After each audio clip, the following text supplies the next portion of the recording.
when I first got Twitter, I was like, what is this? I said, what do you do with this? And then finally I started to realize, oh, you know what, this can be a pretty cool tool. And then I found out a lot of celebrities were on there just because of the short, concise, conversation that it's conducive to. And all of a sudden, I was meeting more and more people. And now it has been such a great marketing and network tool for me that I don't know what I would do without it. And action.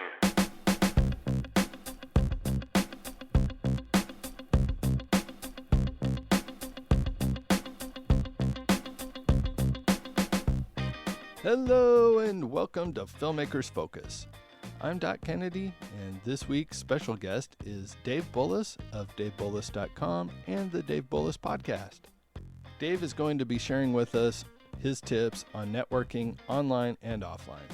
You're going to love this because Dave has a unique view on things. He's quite the character himself.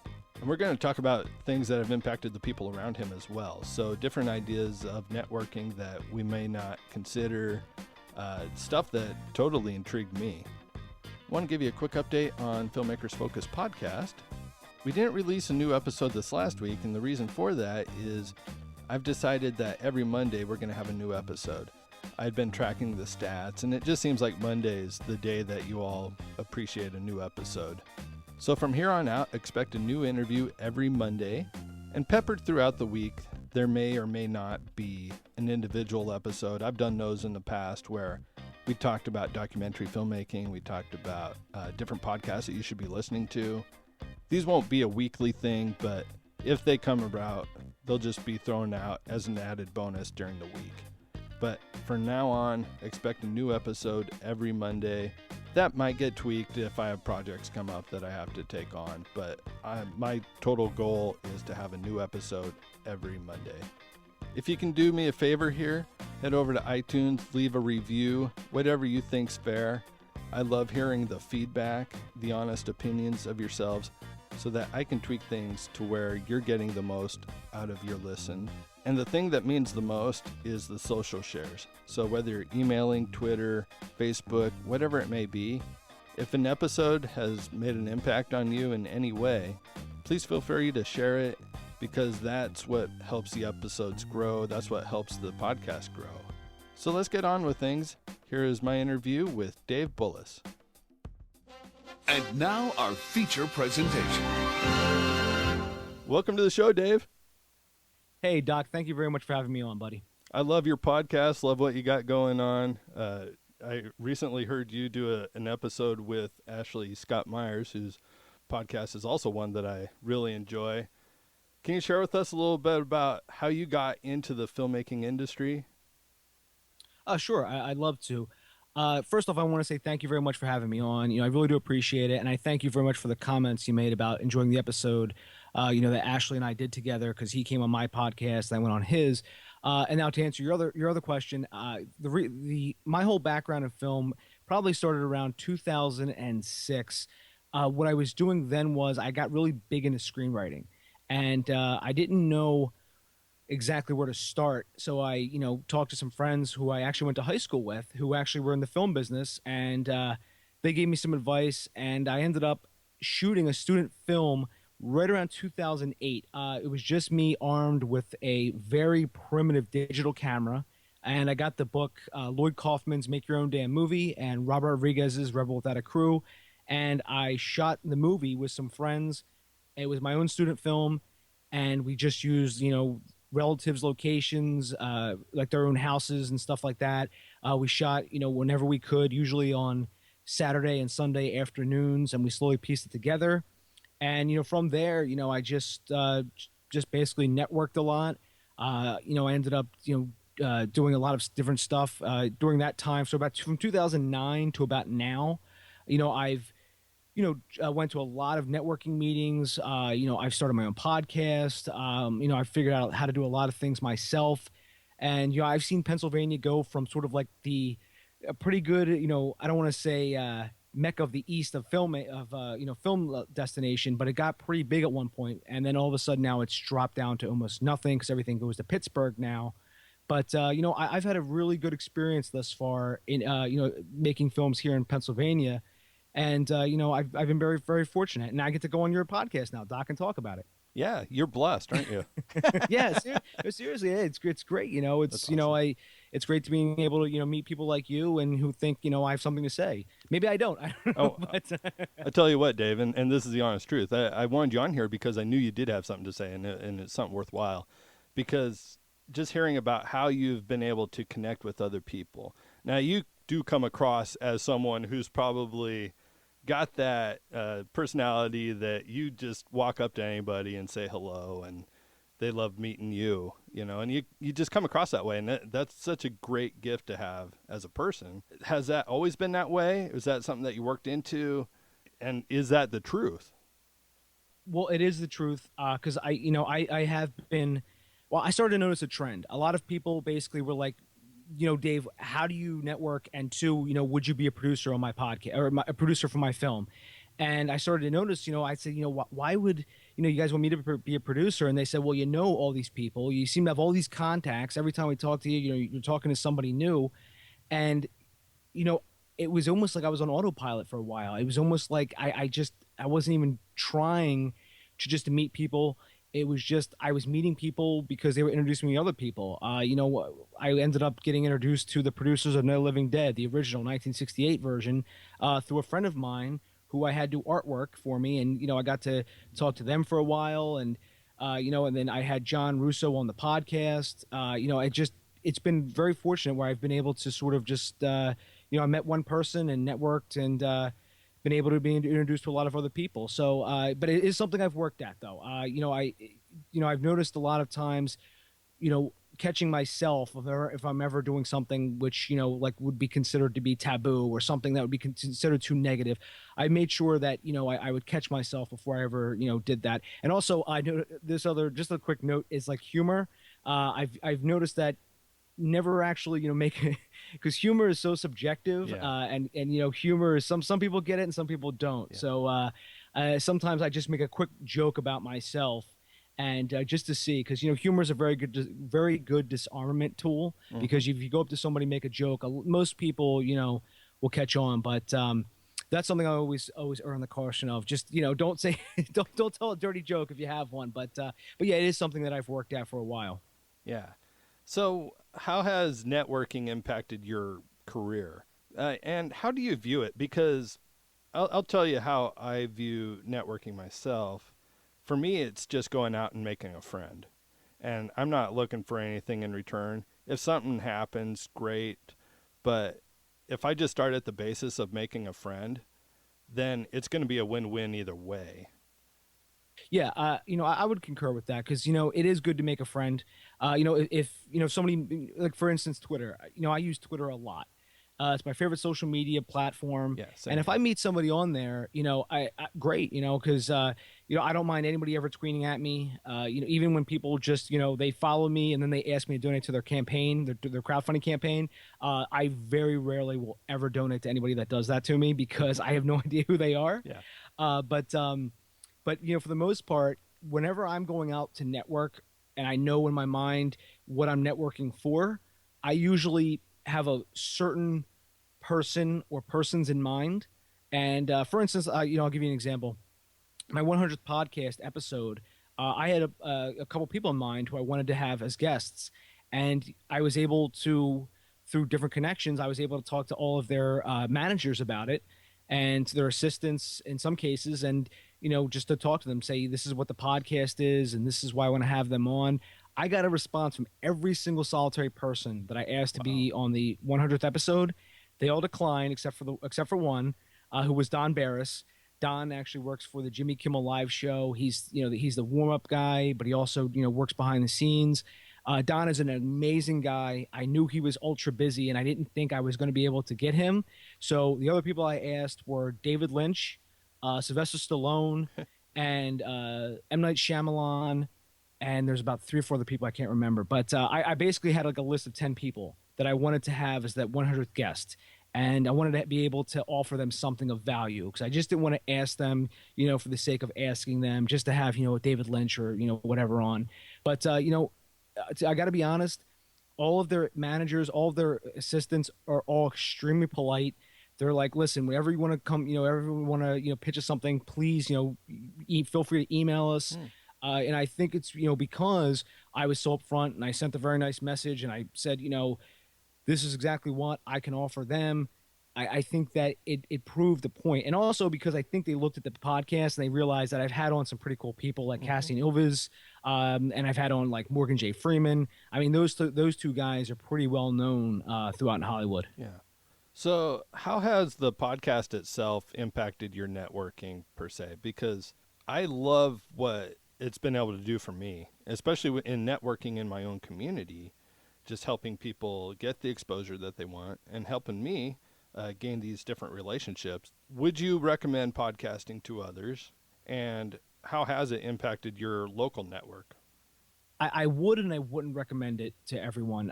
The reason I wouldn't recommend it is because it does take some time. It takes time to find guests. It takes time to interview guests. It takes time to edit the episode, the audio, and then it takes time to market it. And then, of course, I've been a part of podcasts in the past, and we've had a lot of very good tools at our disposal. We had a professional radio station to actually record the podcast at, and we also had a lot of really good guests. And unfortunately, even that wasn't enough because I couldn't get the co-hosts back together all the time. So we ended up, we released an episode a month, which was a terrible release strategy. So we ended up just saying, guys, we'll come back in a little bit for this, and we'll regroup, and we never regrouped. And I started my own podcast, and it's a lot easier if you are the host, like you are, Doc, like you're the host of your podcast. You find the guests. It's always sort of easier to streamline this. One thing that I have found is, if you can ever get to the point where people are asking to come on your show, it actually does take out a lot of legwork, because otherwise you always have to sort of be, looking around saying, could this be a potential guest? And then you have to hope they get back to you. So if you are willing to put in the work, podcasting can pay a lot of dividends. But I'm not going to say it's easy, because it really does take a lot of time and effort. And podcasting has affected me locally, because I actually just today I had the Philly Pod Society actually tweeted me if I was going to a Pod Society meetup, which is actually later this June. I think like twice a year I think they do this sort of event, and they reached out to me, and for the filmmaking community, I've had other filmmakers who maybe we wouldn't be able to connect. They've actually reached out to me because they heard about the podcast through friends, or they saw one of their colleagues on there. So it's been pretty good thus far as far as networking, both in Philly, and it's been very good because most of my listeners actually aren't even in Philly. Okay. My biggest markets are L.A., New York, Georgia, Britain, and one other. Canada. That's the other one. And Philadelphia, it's in the top 10, but it's definitely not my biggest market. Mm-hmm. Yeah, it's kind of goofy. Europe seems to be one of my biggest too, which is awesome. I'm all for that. But for that person that doesn't want to get into podcasting, or maybe they don't even want to do a blog, they're just going to go out and start meeting people. Do you have any tips for them when it just comes to generating some conversation when you're out trying to build your network? So if they wanted to actually go out to any of these events, in-person events, I think that has a lot of value still. And I still think it's the best way to meet people, because honestly, I know, with social media and everything else, we can meet people, who like you just said, your fan base is, you have a pretty big fan base in Europe. That's amazing, and you wouldn't be able to have that without the digital aspect, without the social aspect. But when you can find people in your own town at networking events, that's pretty big, because that way you find people that you can work together. And also because most likely they have some kind of contact list where they know somebody who has a location. And in my filmmaking, endeavors, I found that locations are possibly the number one thing, even over money. Locations seem to be the one thing that, because if everyone has access to a location, like for instance, maybe an old farmhouse, and they can get it for free, that kind of superfluates the money, if you know what I mean. That kind of makes the money not exactly the most important thing anymore, because if we got this location for free, which is what we were going to use the money for in the first place. So, when you're networking at a live event, don't be a wallflower. don't ever, seem too desperate. Just go, hi, introduce yourself, save your business card for the end. Don't just, hand them the business card right away. And if you want a really good piece of advice that seems completely insane, don't bring your phone with you, Yeah. because you're going to hide behind that phone and go buried into, on Twitter or Facebook, your email. Leave your phone in your glove compartment of your car, or leave it in, at home. And just because it's going to force you to talk to people. You're going to have to actually go out and talk to people, because you're not going to have anything else to do. Granted, you could maybe look at a TV if it's in like a bar area, but still, go out and just meet people, and just sort of meet the. Oh yeah, that's the other thing I want to talk about too, was meet the host. That's the other thing, because I was trying to think in my mind, Doc, how I actually do it. I'm like, how do I actually do that? But no, what I do is I meet the host, and because the host usually knows 99% of the people there, and the host usually can say, hey, who would you like to meet? Yeah. At least most that I've, in most of the events that I've been to, if the host doesn't say that, I would just find somebody else that's just, maybe standing at the bar by themselves or sitting by themselves, and just say, hi, I would say, hi, my name's Dave. I'm a filmmaker here. What do you do? Stuff like that. Usually it's very easy, because when they're at events like that, most people are ready to talk. Yeah. Most people get that they have to actually talk to somebody, right? Yeah. So that is actually pretty good in far as an environment goes. And just see what you can offer people. Yeah. And no matter where you are, just see what you can offer people, because you never know what somebody's looking for until you ask. Yeah. And also, one other rule, Doc, I also say don't get drunk at these events. I actually had a person approach me who was so belligerently drunk. Oh man.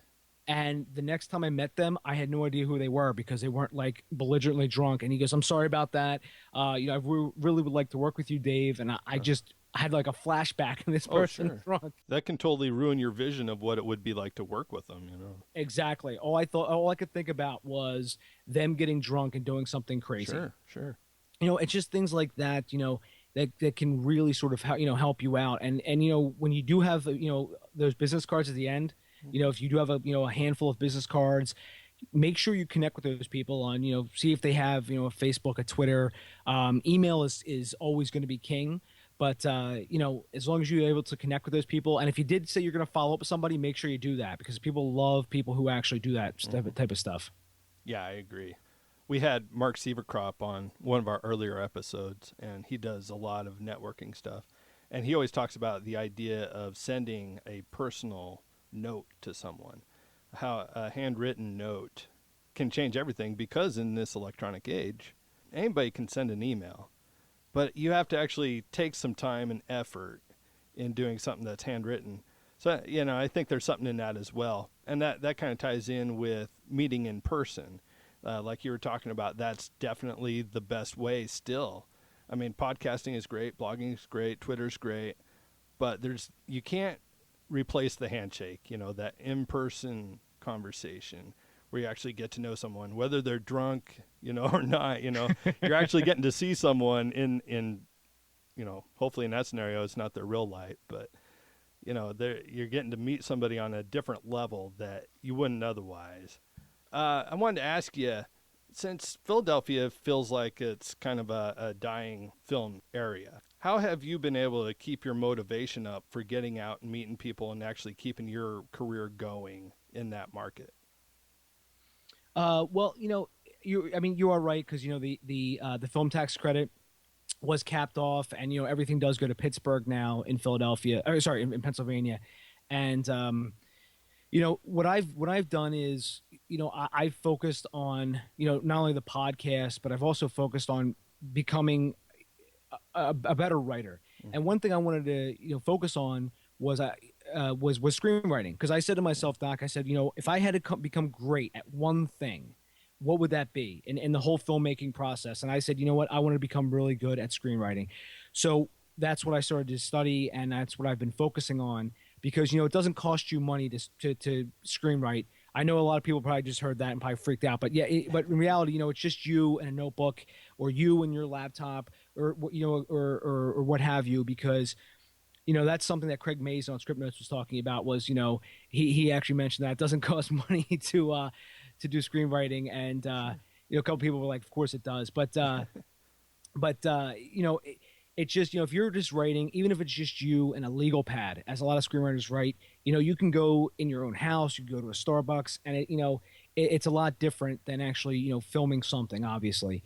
And that's something that I try to focus on now. And I've been fortunate where I've been able to network with so many people. There are still some film projects that film in Philadelphia. And one of them is, M. Night Shyamalan still films around here, and I've been able to work with his producer, Mark Bienstock. And I was just working with him last fall, and he's a great guy. M. Night's a great guy, and it's just there are in certain areas there are people who won't go out to L.A. They won't go to New York. They'll stay in their area. So that's why, one thing I talked about with Ashley on the podcast I did with him was wherever you live, I guarantee you have a strength that you don't even know about. And what I always say is rural areas versus like a city area. Rural areas, you can get away with a lot more than you think you can, because in city areas, I don't know if you heard about this, Doc, but in Philadelphia there was just an actor arrested on an independent film shoot because they didn't have the permits to film, and he was waving a gun around. Wow. Was it? Even though it was a airsoft gun, the cops took it from him and said, "Oh, wait a minute, you guys don't have any permits. We don't know who you are." Blah blah blah. Well, they actually arrested him, and they actually charged him with that stuff. And then the producers of the movie didn't want to help him out.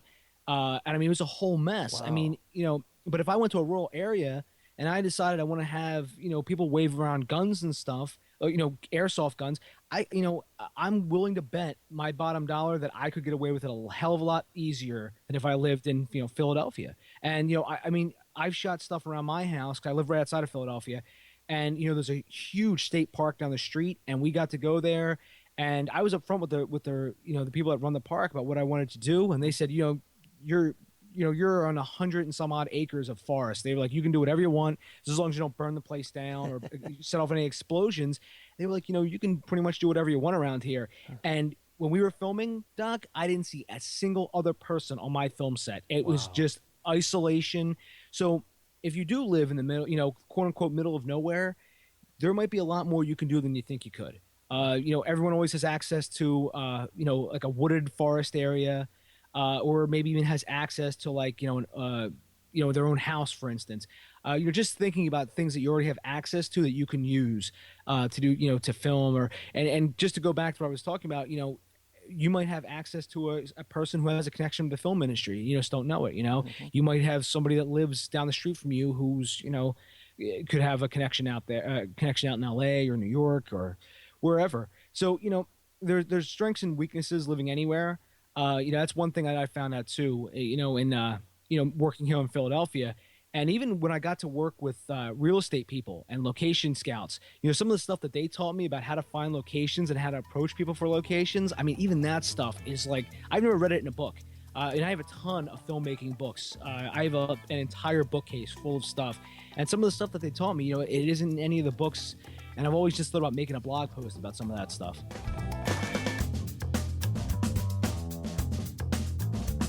This episode is brought to you by Biddy Casting, a simple casting management tool that creates visual casting calls and posts them to your online social networks and groups. I've used Biddy Casting myself, and what excites me most is the simplicity, both for the filmmakers and casting agents and actors.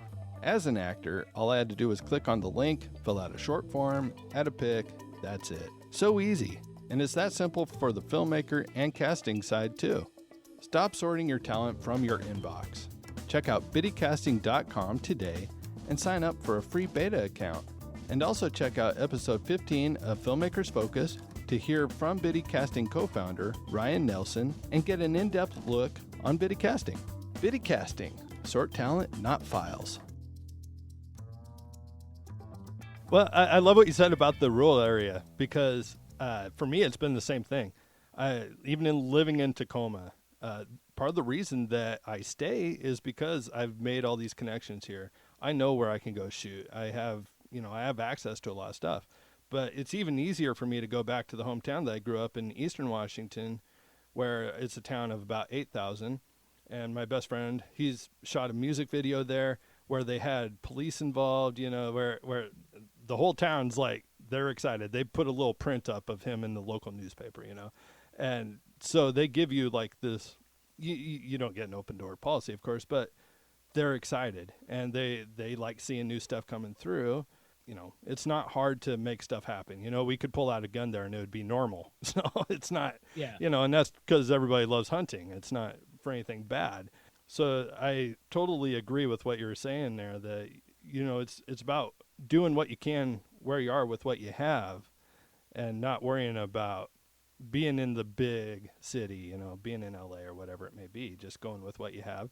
And what you are doing with screenwriting, that's easily something that you can do by yourself at home. I studied stand-up comedy before I moved to Tacoma, and this is living in a town of 8,000 where there's no open mics, but I just studied what other people were doing. I took a course, and that course has actually helped me in my screenwriting as well. So it's doing those little things that when that opportunity comes, you're prepared. No, you're absolutely right. I mean, when you can, build that community up. So if I live in a small town right outside of Philadelphia, and even here, I was in the local paper when I shot my TV pilot, Cool. Mm-hmm. and like I had friends from high school I haven't talked to in years. I had people, all over sending me Facebook messages going, "Hey, my cousin has a screenplay," and blah blah blah. I'm like, guys, I am in no position right now to read anybody else's screenplay or whatever else. By the way, that's a little tip for me for all your listeners. If you're ever in the local newspaper, never underestimate the local newspaper. Yeah. I had a friend of mine who lives in Lancaster. He was in his local newspaper for filming a zombie film, and he was bombarded by people. They found him on Facebook, and his inbox was like every day was getting hit with people asking him about, "Hey, could I be in the movie? Hey, do you need any help? Hey, and then there were people who were saying like, "Hey, could you, help me out with my movie?" Stuff like that. I mean, the local newspaper sometimes can just, I don't know what it is, but it sort of like is almost like a success barometer for some. You know what I mean? Yeah. So if you ever do get in your local newspaper, and it might be easier than you might think, I'm telling you, be prepared to get the absolute deluge from old friends from high school. Oh yeah. I love that. Yeah. And it's absolutely true. It's like, even in the small town that we come from, that's still the it thing, everything that's online, it don't matter there, Oh, they made the paper, that's a big deal. And to even make the front page is an even bigger deal, Yeah, and that it's that physical thing too, I think. Yep. It's why when people are crowdfunding, I always tell them physical perks that they can hold and wear, like a hat, a shirt, and even thinking beyond that. It goes a long way because people are able to hold that stuff in their hand. Digital stuff is great, like you just said. Online is great, but when you're actually in that, there's like a physical thing that they can pick up and touch, and they use that. That's it's almost like makes it real for a lot of people. Like, oh wow, this isn't just talk anymore. Because I know we're not at that part yet where physical things are dying out. I know it might be that way in maybe 20 years, but we're still at that point. We're people still do want a physical item, and like I said, when we're in the local paper, it's like that barometer for success for a lot of people. Sure. And talking about tangible things, I wanted to ask you about business cards, which I think is kind of a basic thing, but not everyone has that, and not everyone would know what they should put on it, how they should advertise themselves. But there is power in handing that to someone else. So can you share with us a little bit about what you might just put on a basic business card, how you would go about making that happen? Sure. When I do my business cards, I actually have to get more made up. Actually, truth, Doc. But I usually just put my name and what I actually do and where people can find me at. I try not to make it too jumbled. I've been given business cards in the past where they've put every single social media channel they have on there, and it has become just honestly, Doc, it was one side of the business card was just all their social media channels. Okay. And I'm thinking, it just seems like a waste of real estate because, one, you can't really click a link. You know what I mean? Like you can't click a link on a business card. And, two, if I connect with you, I could just follow you that way. You know what I mean? Like if I follow you on email, usually you'll have a link in your email, like follow me on Twitter or whatever. I always recommend your name, what you do, and the best way to contact you. And again, I always recommend that everyone has their own website. And I know, some people might say, well, if I was at Grip, why would I need that? I still would capture that. I'd still, so if my name was Thomas Smith, I would make sure to get thomassmith.com or what have you, and find a way for people to contact me on there. That is golden. And if you do want to put something on the back, you could put some of your past work experience, or if you absolutely want to, I would just maybe stick to the top 3 social media networks that would help show off your work. Like YouTube would be the big one, like YouTube, Facebook, Twitter. That's the big 3 anyway. But just so somebody if somebody completely forgets, who you are when they met you at that event, because maybe they met 100 people that day, and if they're pulling out business cards from their desk or their pocket, you don't want them to go, who the hell is this guy? I don't know, and they throw that one down. Who is this guy? And then they're going to pick out yours, and you're going to say, oh, okay, this person. If you're like, for instance, if I'm as an actor, I would have my face on my business card. You know what I mean? Almost like a headshot on my business card. That really does, as somebody who's been through a lot of casting processes, when I see actors have that on their business card, that actually stuck in my mind. And I've seen other people, do some creative stuff. Don't put film reels on your business card. A lot of people do that. You're going to fall into the same exact, you want to stand out as best you can. Also make sure that you get a proof of your card, because I've seen people use like a black background and black font, so it just disappears in the business card, and I literally have I had to hold it under my desk lamp and be like, what does this say? The guy even admitted it to me. He goes, like, he ordered 1,000 of them, and he didn't get a proof of one of them, so they're just black on black, and you can barely read anything on his business card. So anything you can do to stand out is always going to be golden. That's great. Yeah. I like leaving mine blank on the back, just because I end up usually writing a little note on there and making it just a little bit more personable. But yeah, any of those things work. Yeah, because I know a lot of because there are some business card places. I don't know if you want me to mention any of them, but sure. I mean, like Vistaprint, for instance, you can usually put whatever you want on the back. And there are places that let you put, like, keep it blank, or even put like a little memo section, like what it was about, or even like a little appointment section, stuff like that. But that's a really good idea, Doc. I mean, again, I find that if you find that you're going to give a business card out to somebody, and that you like to write stuff on the back and you want to keep it blank, honestly, great, more power to you, because you found out your way of networking. You found out what way works for you, and because really, at the end of the day, there's like a million different ways to network. I know one person in Philadelphia right now, for instance, he never goes out to any networking parties. He doesn't have any social media. How does he network? He has a business partner who does all the networking. and that's the way he wants to keep it, and it has worked for him thus far. They've actually gotten a lot of commercial gigs for it. Oh, cool. Yeah, I'm too much of a people person to have someone else do it. Oh yeah, I agree with you, Doc. Like I want to do, I'm right there with you, because I want to be able to go out there, network, talk to people, and I could give up Facebook. I don't think I could give up Twitter though. Yeah. Oh, I agree 100%. Twitter's been amazing. I think 95% of what I do flows through Twitter. When I first got Twitter, I was like, what is this? I said, what do you do with this? And then finally I started to realize, oh, you know what, this can be a pretty cool tool. And then I found out a lot of celebrities were on there just because of the short, concise, conversation that it's conducive to. And all of a sudden, I was meeting more and more people. And now it has been such a great marketing and network tool for me that I mean, honestly, I don't know what I would do without it. I agree 100%. Yeah. And it seemed like it would be the opposite at first. I thought, well, Facebook, that's going to be it. But it's actually been completely the other way. Of course, some of the more personal networking happens through Facebook just because we can do longer messages. But those people in Europe, that's part of how they're finding me, and that's part of how they're finding you is through Twitter. So it's definitely a great tool. But like we say, you can't beat the in-person thing too. So, well, as we're wrapping up here, Dave, what do you got in the near future? Where do you see yourself a year from now? A year from now, I hope to... Well, I'm in the middle of a screenwriting competition right now. Awesome. And I won't know till the end of June if I have advanced to the second round. So hopefully, it's actually a really cool screenwriting competition, because it's not scripts that you've already written. You have to write the script during the competition. So there's a first round, second round, third round. And again, through Twitter, I actually met the person who won last year and got to pick his brain about how he won. Oh, nice. And yeah, see Twitter again. I just found him on there. And he actually mentioned, he's like, you're the only person who's in the competition this year who's actually said something to me. Wow. He goes, and that tells me a lot. So I'm hoping to at least go to the second to the second round of this screenwriting competition.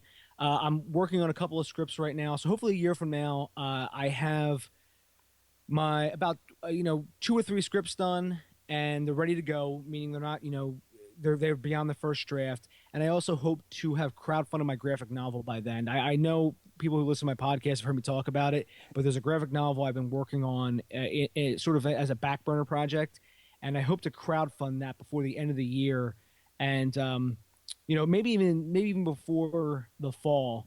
And I hope to crowdfund that, and just that's actually the next project I'm working on. Awesome. We'll have to have you back and talk about crowdfunding. It's one of my favorite topics. Oh, please, honestly, I could go on for days about crowdfunding, because I've done it since 2008 or 9. And I've done it on Indiegogo, Kickstarter. I've done it on Seed and Spark. So anytime you want to have me back talk about crowdfunding, please let me know. Yeah, absolutely. Well, Dave, this has been awesome. I really appreciate you coming on, and I'm excited to be networking with you and building this friendship. So, same here, Doc. Thanks a lot for having me on. I appreciate it, man. Yeah, you betcha. So, how can people get in touch with you? What's that Twitter handle?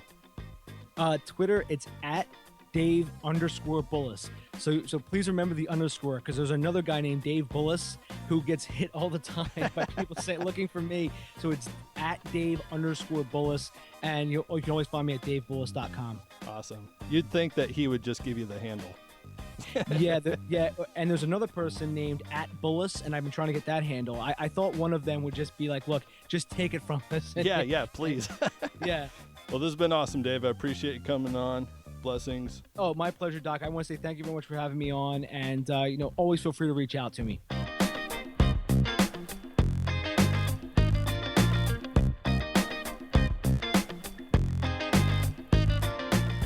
Man, that was awesome. I want to thank Dave again for taking the time to come on the show and share his wisdom with us. Definitely head over to davebullis.com. Check out the Dave Bullis podcast.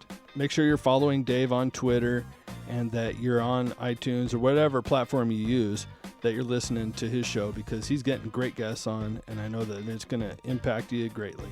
So with that said, we will see you in the next episode next week, Monday that is.